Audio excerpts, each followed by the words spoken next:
Alex India Group. Hi, Venezuela. Oh, hello, Mr. President. Hello, is Ed there? No, he's not in right now. He's out talking to the mechanic about our airplane. Hi, this is India. Yes, this is India. How are you doing? How are you getting along? I'm pretty good. How are you? Just fine. I'm planning on going up to a rally and doing a rally. I understand that your father is thinking about buying a new airplane. Yeah, he's thinking about buying a new And airplane. he should look at the BarbWire Challenger 650. It's an excellent airplane, and I believe that it has a wonderful sound Oh, system that he would the enjoy. BarbWire Challenger 650? Yeah, that'd be really nice, but, he's more into the old stuff. He likes old things. Perhaps I should have a conversation with him the Yeah, next time I yeah, see him he- about the fact that he... He's thinking about the C-45G Expediter from 1952. about the fact that he likes old things. Yes, you do need to talk to him about that. This reminds me, I sent him a package. Have you received the package yet? Yes, I got it. It's right here in front of me. It just came in the mail. Make sure you do not open it because it is marked as top secret. No, I did not open it. No. It's top secret. For eyes only for your dad. You didn't open it, did you? Because that would not be a very good idea. Okay, yeah, I'll make sure he gets it. I'm not going to open it. And I need to make sure that he gets the red phone, and then some men in the government are supposed to come by and hook it up. Have they delivered the red phone and hooked it up for you yet? The red Please tell me phone? this. No one's come to hook it up yet. But we got the green phone hooked up a month ago. Someone came in and hooked it up for I us. did not send you a green phone. I only sent you a red phone. This is very troubling. You Oh, need to have you your dad call me didn't about do this that? because we need to get to the bottom of it. Well, I don't know anything about it either. Maybe you should talk to my dad about The it. men were supposed to hook that up. I'll need to talk to your dad about this. Okay, you should do Well, I that. would like for you to come visit me the next time your father decides to come out, and you can come and we can enjoy the time at the country club. You must promise. Okay, yeah, I'll You come must see you promise next that you will time. come out Sure. and visit me. Also, I would like for you to come play golf with me. Would you like to come play Golf? golf? Golfing Okay. is fun. Yeah, we can play golf I think that together. if you come play golf Sounds with good. me, then I can invite my daughters down and you can enjoy some time with them. Maybe you Yes. can go to the country club and get a total makeover. I also know of a great I'll deal of come. shopping that you could do at Mar-a-Lago. If you want to meet us down there, you could play golf with us, and it would be so much fun. You will come and see me. Thank you, Mr. President President. Trump is for old people.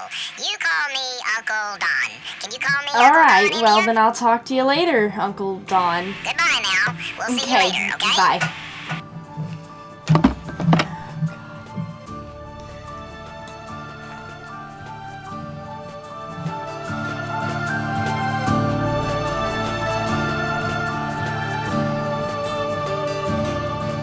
If Biden isn't going to run, then who is going to run?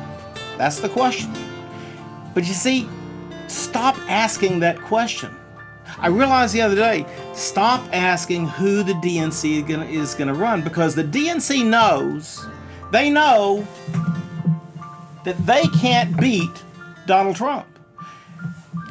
I'm talking about the guys that run the numbers that are in the know in the DNC, the hired hands that compile the information.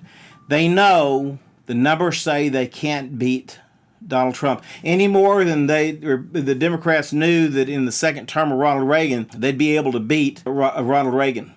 That's why they ran Mondale. Mondale was milquetoast, and he had no chance in hell of beating Ronald Reagan in 1984. In fact, Ronald Reagan took 49 out of 50 states.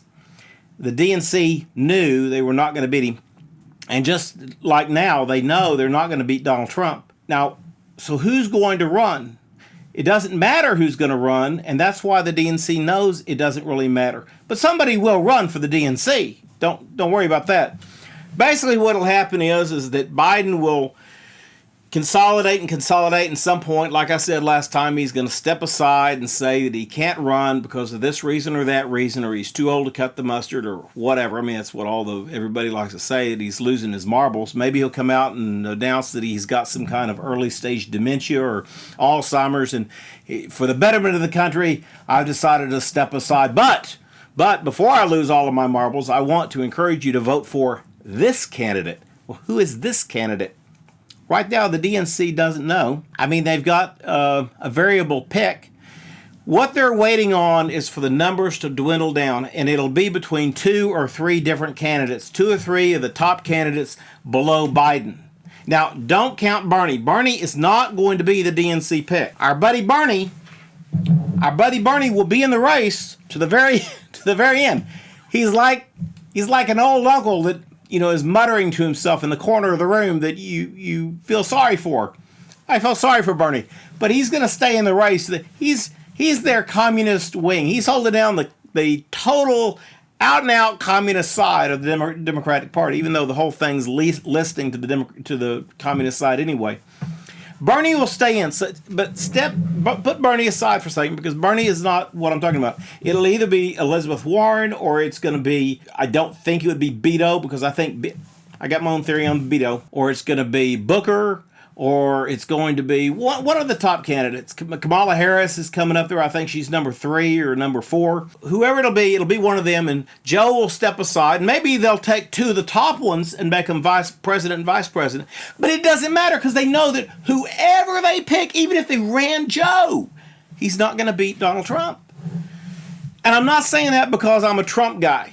Okay? I'm saying that because it's just true. The numbers all point the fact that you're not going to beat an incumbent president that's as popular as Donald Trump is when the economy is just bulldogging its way through and everybody is making more and more and the unemployment level's low. It all spells disaster for the opposition party to win anything. So it doesn't matter who the presidential candidate is. So what is the game for the Democrats? The game is this. Since they know they're not going to beat Trump in 2020, they know the best chance they have is to concentrate on the 2024 election. There's 2 ways to do that. Number 1, bring in massive amounts of funds. And as I said before, they've done that through the Mueller investigation, and now they're going to do the Trump impeachment for who knows how long, forever, probably till Trump leaves the White House. And then they're going to also try to do massive fundraising for this presidential election. So they're going to use whichever candidate is left that's not going to beat Trump as a fundraiser for the DNC as a whole, to be able to hold those funds and use them at a later date for the 2024. But see, here's the deal, how they're going to win the 2024 election if they can. This is their strategy. If they can concentrate instead, now you watch, and if they instead concentrate this race in 2020, of course it'll look like they're running their candidate and blah, blah, blah, and that'll be the fundraising part, okay? But notice how much emphasis they'll put on senatorial candidates in the next race. If they can hold the House, which I think they predict that they're going to be able to, especially with a lot of Republicans announcing that they're going to retire. That spells trouble for us to be able to win back the House in 2020. If the Democrats can hold the House in 2020 and they can take the Senate, if they can pump a certain amount of money into senatorial campaigns, and the test run for this was when Beto ran against Cruz in 2018. Beto gained a lot of grants. The Democrats gained a lot of grants. Now, a lot of it was by nefarious means, because there were a lot of invalid ballots that were done here in Texas in 2018, and our Attorney General is going to look into that, but that's another subject for another show. That was a test run to see how much penetration could they do if they pumped enough funds. And I talked about that, I think, 2 shows ago, how much funds were pumped into Beto's campaign versus Cruz's campaign. They're going to pump enormous amounts of money into the senatorial campaign in 2020. If they can hold the House and they can win the Senate, then they could make Donald Trump into a lame duck for the next 4 years, when he will win. They know he's going to win. So since they know he's going to win, how can they subdue him on every issue with the exception of executive orders? And they'll continue this impeachment thing throughout, they're going to start this fall, they're going to go throughout next year, and they'll go all the way to 2024. Even if they can impeach Trump in the last year, in the last day, they'll do it. And the reason they'll do it is because it will put a stain on the Republican Party. It'll put a stain on Republican minds, and especially those voters who usually don't come out except for a really good candidate. Those folks who did come out for him in 2016, they won't come out in 2024 because they'll be beat down by the damn Democrats. And this is their strategy.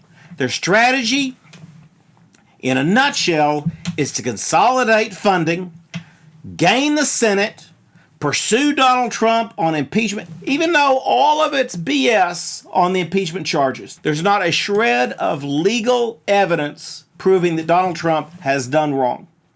But they'll impeach him anyway for whatever reason. And they won't care about the fallout because they'll know that there's a certain segment of the population that supported Donald Trump that they will stay home. And all they need to do is get them to stay home in 2024.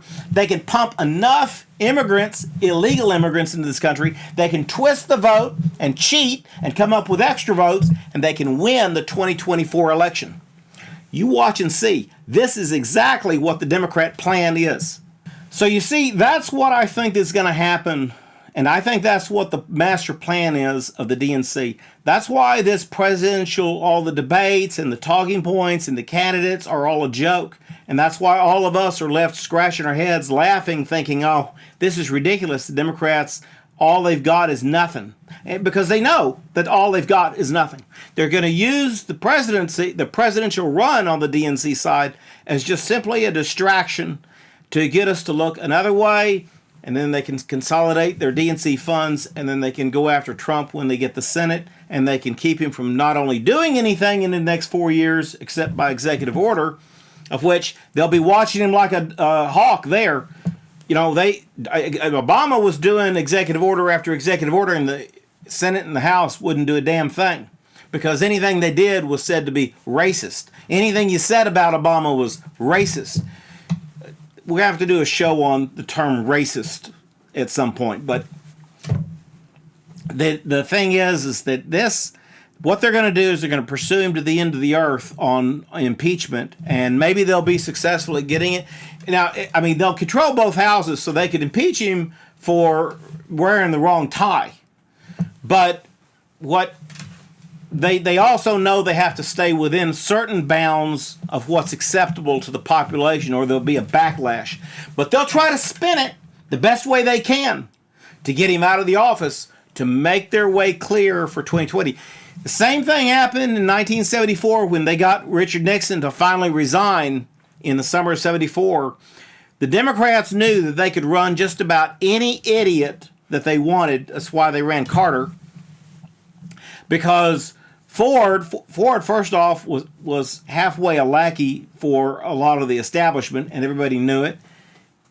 Ronald Reagan tried to win, but I think that if even Ronald Reagan got in the nomination in 76, I still don't think that he could have beat Carter, simply because the country had abandoned the Republican Party based on the fact that Nixon was seen to be a crook, and he resigned. He surrendered. He really had no choice but to surrender, but that's for another show.